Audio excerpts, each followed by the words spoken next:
Hola amigos, ¿cómo están? Pues bienvenidos a otro cafecito numismático. Fíjense, en este vamos a platicar de este bonito billete que presenta un resello interesante. Y aquí aplicamos algunos refranes como el que dicen que el león no es como lo pintan. Hoy te platico porque, fíjate, antes quiero invitarte a suscribirte a mi canal y a dejarme tus comentarios al final.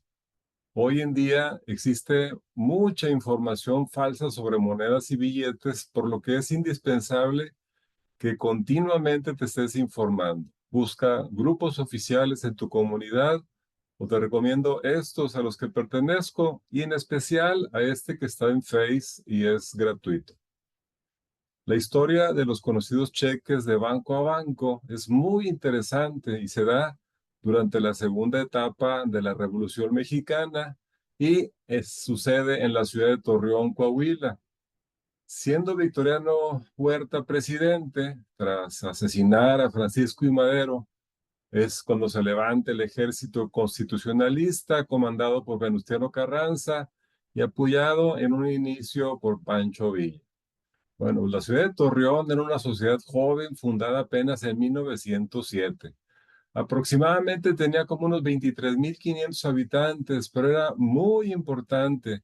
Y en ese entonces, con un futuro muy prometedor. Era la tercera ciudad del país después de la ciudad de Nuevo Laredo y de la Ciudad de México en tener un tranvía eléctrico como medio de transporte. Imagínate, había como 10 sucursales de bancos importantes entre regionales, nacionales y extranjeros.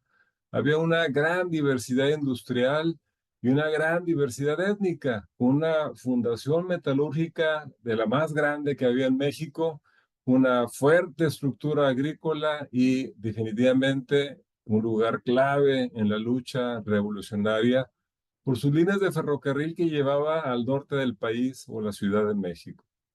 La ciudad fue tomada 4 veces, la primera por fuerzas maderistas en 1911 y 3 veces por fuerzas villistas, la primera de ellas en octubre de 1913, cuando Villa luchaba junto a Carranza.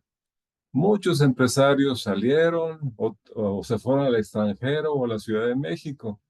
A los que se quedaron, Villa les pidió un préstamo de 3 millones, incluidos a los bancos, pero a la fecha ya habían enviado su circulante fuera de las sucursales porque las vías de ferrocarril a la Ciudad de México estaban bloqueadas. Bueno, pues ahí es donde, dado al ingenio del gerente de uno de los bancos, nacen los famosos cheques de banco a banco, con fecha de 7 de octubre de 1913, en el que participan 6 bancos, el de Coahuila, el de La Laguna, el de Londres y México, el de Nacional de México, el Minero y el Germánico.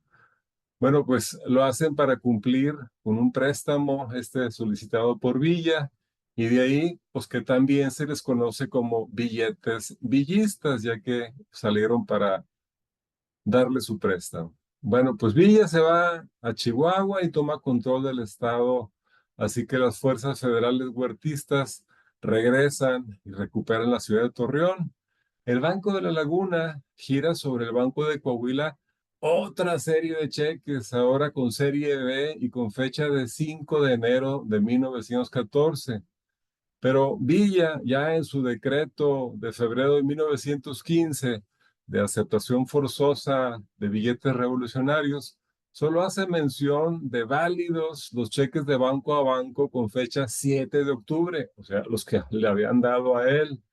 Y el 29 de mayo de 1915, el tesorero municipal de San Luis Potosí informa que había 306 pesos en billetes inválidos en los fondos de la Comisión de Acueductos y Paseos y solo 2 pesos eran billetes de banco a banco.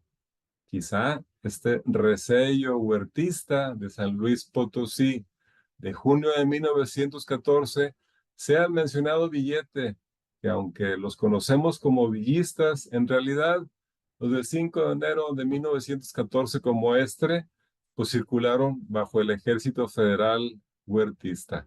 Hubiera sido interesante un billete villista con sello de revalidación huertista, pero no. este billete estaba cuando estaba el ejército huertista en Torreón. Dato curioso. Te dejo un saludo. Muchas gracias.